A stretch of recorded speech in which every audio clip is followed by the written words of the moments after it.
pessoal, tudo bem? Vamos lá para mais uma aula? Olha só, hoje o tema de hoje é gases, ok? O que a gente consegue definir como sendo um gás? Tá? Vamos definir primeiro os estados da matéria, né? E tentar visualizar o que é um gás, o que é um sólido, o que é um líquido. A gente sabe disso, a gente convive com isso. Mas vamos dar uma representação artística para isso. Então, se a gente estiver falando de um sólido, ok? Um sólido, ele é um corpo com dimensões definidas e que ocupa um espaço, ocupa um volume definido, ok? Isso seria a definição de um sólido.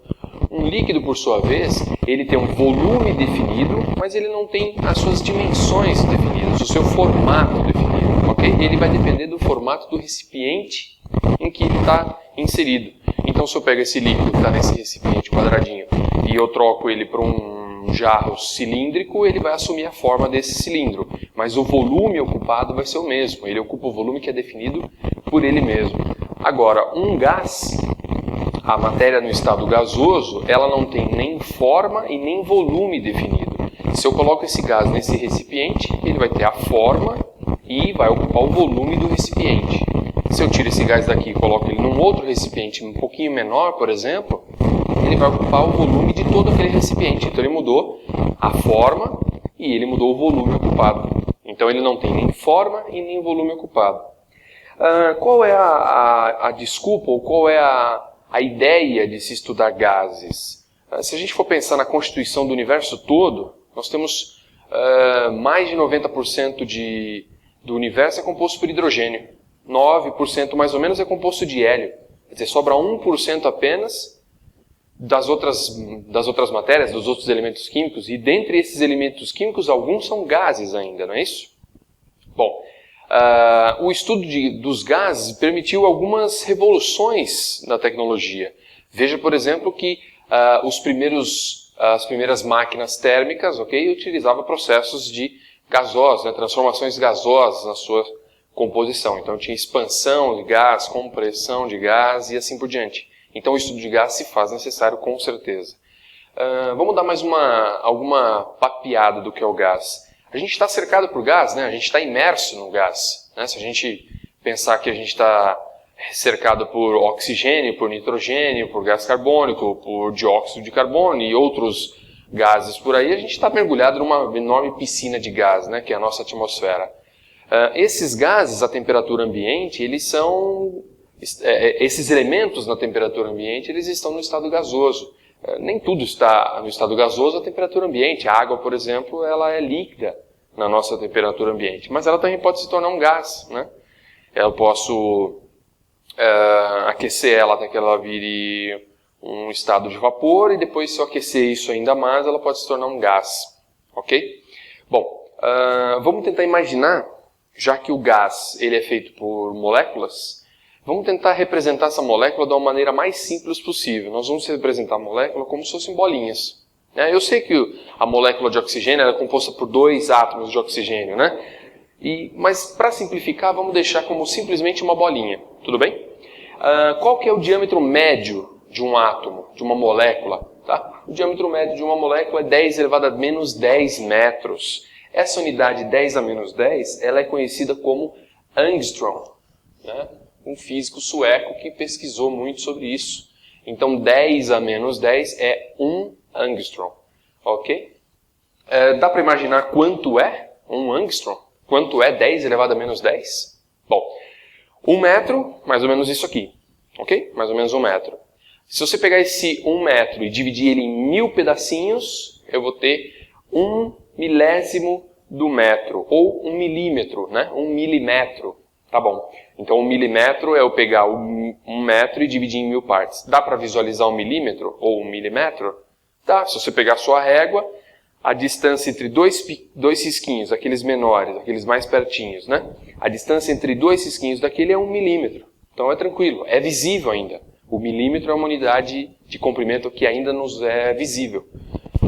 Vamos pegar esse 1 milímetro e vamos dividir ele em mais 1000 partes. Então pegar 1 milímetro, quer dizer, aquele espacinho entre 2 risquinhos da sua régua e divide em 1000 pedacinhos iguais. Então eu peguei 1 milésimo do milímetro ou 1 milionésimo do metro. Né? Isso também é chamado microns. ou micrômetro, ou micrometro. Então eu vou escrever aqui de canto, ó. Então eu tenho 1 metro, a gente partiu de 1 metro, não foi? Aí a gente dividiu em 1000, e aí ficamos no 1 milímetro, que é 10 a menos 3 metros. Dividimos 1 milímetro em mais 1000 pedacinhos e chegamos em 1 micrometro, que é 10 elevado a menos 6 metros, ok? E aí se a gente pegar de novo esse 1 micrometro, você tem ideia de quanto é 1 micrometro? Será que isso é visível? Um fio de cabelo típico, ele deve ter por volta de 50 micrometros. Tá? Então o fio de cabelo é da ordem dessa unidade de micrometro. Ainda é visível, mas agora vamos pegar esse 1 micrometro, quer dizer, vamos pegar esse fiozinho de cabelo praticamente, e vamos cortar ele em 1000 pedaços iguais de novo. Eu vou chegar num nanômetro, que é 10 a menos 9 metros. Estamos chegando perto, né? Era 10 a menos 10. Então, 1 angstrom é 1 nanômetro dividido por 10. É 1/10 de nanômetro. É 1/10 de milésimo de milionésimo de metro. Cara, é muito pequeno. Ele não é visível a olho nu, tá certo? A gente não vai conseguir nem ver isso com um microscópio convencional, tá? Bom, então essa é mais ou menos um diâmetro médio de uma molécula de um gás. Tudo bem? A distância típica de uma molécula de gás... Isso estou dizendo em condições normais de temperatura e pressão, então a pressão de um atm, a temperatura de mais ou menos 20 graus Celsius, tudo bem? Só arredondando valores. A distância média entre duas moléculas num gás é equivalente a 10 vezes o seu diâmetro. Então são 10 angstrom. Ou, a gente já viu aqui, ó, né? 10 angstroms é a mesma coisa que 1 nanômetro. Tudo bem? Então a distância média entre elas. Só para a gente dar uma sacada no que a gente está trabalhando, né? Vamos tentar entender o que é o gás. Vamos nos familiarizar com esse cara que vai ser o nosso objeto de estudo. Bom, é claro que um gás possui energia, né? Imagina um gás superaquecido saindo por uma tubulação e batendo na sua mão. Primeiro que ele vai transferir energia térmica. Se tiver um catavento ali, ele pode transferir ao catavento uma certa energia, esse catavento começa a rodar. Então é claro que o gás... a qualquer temperatura, ele possui uma certa energia. A gente vai dizer que é simplesmente a energia do gás, por enquanto. Então o gás tem uma energia. Essa energia, não há dúvidas, né? É uma energia de origem térmica. Então tem a ver com a temperatura do gás, né? Imagina um gás muito mais aquecido, as suas moléculas estariam muito mais agitadas. Lembra que a gente definiu temperatura na aula de termologia. Então, temperatura é o grau médio da agitação das moléculas. E isso vale para o gás também, por que não? Então quer dizer que a energia do gás tem a ver com a temperatura, sim, então eu posso dizer que simplesmente é uma energia cinética, ok? Então quando eu pensar no gás, imagina todas essas moléculas completamente agitadas, ok? Quanto maior a temperatura, mais agitadas elas estariam, e então essa energia de agitação, esse movimento todo dentro do gás, esse movimento caótico, ele nada mais é do que uma energia cinética. Então, cada uma das moléculas que constitui o gás possui uma certa energia cinética. E quando eu pensar na energia do gás, eu vou ter que fazer a soma de todas essas energias. É claro que na prática eu não vou somar, eu vou fazer um atalho, eu vou fazer uma conta indireta. Sabendo que a energia do gás tem a ver com a temperatura, a gente chega nessa energia por um outro caminho. Não contando molécula por molécula, medindo a velocidade de cada uma delas e calculando a energia de cada uma delas e somando no final das contas. Não dá para fazer isso, né? São inúmeras moléculas, são zilhões de moléculas. Legal, então a gente já tem mais ou menos quem é o nosso objeto de estudo. Quem é esse gás? Quais são as características desse gás? Vamos dar mais alguns detalhes desse gás. A gente já definiu temperatura, mas vale a pena lembrar. Acabei de dizer agora há pouco também. Temperatura é uma grandeza macroscópica, então é algo que eu posso medir no meu universo macroscópico, ok? Mas isso é uma medida de uma coisa microscópica, que é a agitação das moléculas, ok? Então a agitação das moléculas é algo que eu não vejo, eu digo que é uma coisa microscópica. Mas eu consigo aferir sobre essa agitação das moléculas e isso me dá a temperatura do gás ou de qualquer corpo que eu esteja medindo a temperatura. Então tá lá, temperatura, uma grandeza macroscópica que mede a agitação média das moléculas. Pressão, o que seria pressão no gás? Será que o gás exerce pressão? Será que as moléculas do gás, elas exercem pressão? Se a gente definir em poucas palavras o que é pressão, a gente diria que a pressão é a força aplicada sobre uma área. Então toda vez que eu aplico uma força sobre uma área, eu estou exercendo uma pressão sobre aquela região. Ok? Quanto menor a área, não é isso? Se a gente olhar simplesmente pela equação, quanto menor a área, maior é a pressão. Quanto maior a força aplicado na mesma área, maior é a pressão. Legal. O que isso tudo tem a ver com o gás, né? Como é que isso se relaciona com as moléculas do gás? Se a gente pensar que o gás ele ocupa um certo volume, ele está sempre contido em algum recipiente, pode ser o ar dentro dessa sala, pode ser o ar contido dentro desse frasquinho, ok? Pode ser o ar atmosférico nosso, que está contido no nosso planeta, mas enfim, o ar sempre ocupa um determinado recipiente, ele é contido sempre por algum recipiente. Bom, se ele é contido por algum recipiente, ele em seu movimento caótico, em seu movimento aleatório, ele vai se chocar com as paredes desse recipiente. E para cada vez que ele se chocar com as paredes do recipiente, ele exercerá uma força sobre a parede do recipiente. Ok? Essa força que a molécula aplica dentro daquela área em que essa força foi aplicada, isso vai resultar numa pressão.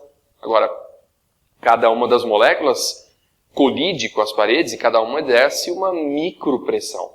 Só que são muitas moléculas colidindo o tempo todo. Isso vai resultar numa pressão grande, até razoavelmente grande, e uma pressão mais ou menos estável, né? Elas ficam pipocando nas paredes do recipiente, mas são muitas. É como se não fossem moléculas individuais fazendo isso, é como se fosse uma coisa meio que constante fazendo isso. Uma força aplicada constantemente sobre as paredes do recipiente. Isso vai ser a pressão que o gás exerce. E o volume do gás, né? O volume do gás equivale ao volume do recipiente, ok? A gente já definiu isso daqui, né? O gás ocupa o volume que lhe é dado, ele ocupa todo o volume que lhe é dado. Ok? Então essas três variáveis do gás, elas se interrelacionam, né? Quando a gente disse aqui que a distância média entre duas moléculas é mais ou menos 10 vezes o diâmetro médio das moléculas, isso depende, ok? Essa coisa vai depender do grau de agitação que essas moléculas possuem. Se elas estiverem mais energéticas, com maior agitação, essa distância tende a aumentar. Então, veja que se eu permitir que o gás ocupe um recipiente em que o formato do recipiente pode ser moldado pelo próprio gás, né? Imagina uma bexiga, tá? A bexiga, ela, por mais que ela seja elástica e tende a voltar para um tamanho original, ela permite que o gás lá dentro force o formato da bexiga fica cada vez maior. Como é que eu poderia fazer isso? Olha, se eu aumentar a temperatura do gás que está dentro da bexiga, essas moléculas, ficando mais agitadas, elas ficarão mais afastadas umas das outras. E isso fará com que o gás lá dentro ocupe um volume maior. Como a bexiga tem as paredes mais flexíveis, a bexiga vai expandir. Ok? Outro resultado, outra consequência, na verdade, do aumento da temperatura das moléculas de um gás é a pressão que elas exercem. Então a pressão, como depende das colisões, se as moléculas estão mais agitadas, porque a temperatura do gás ficou maior, o impacto delas contra a parede vai ser maior. Então elas vão transferir mais força, ok? Elas vão, no momento da colisão, a troca de força entre elas e a parede vai ser maior, e com isso a pressão também vai ser maior, ok? E a gente poderia brincar com todas essas variáveis, é o que a gente vai fazer agora no próximo pedaço do vídeo, tudo bem?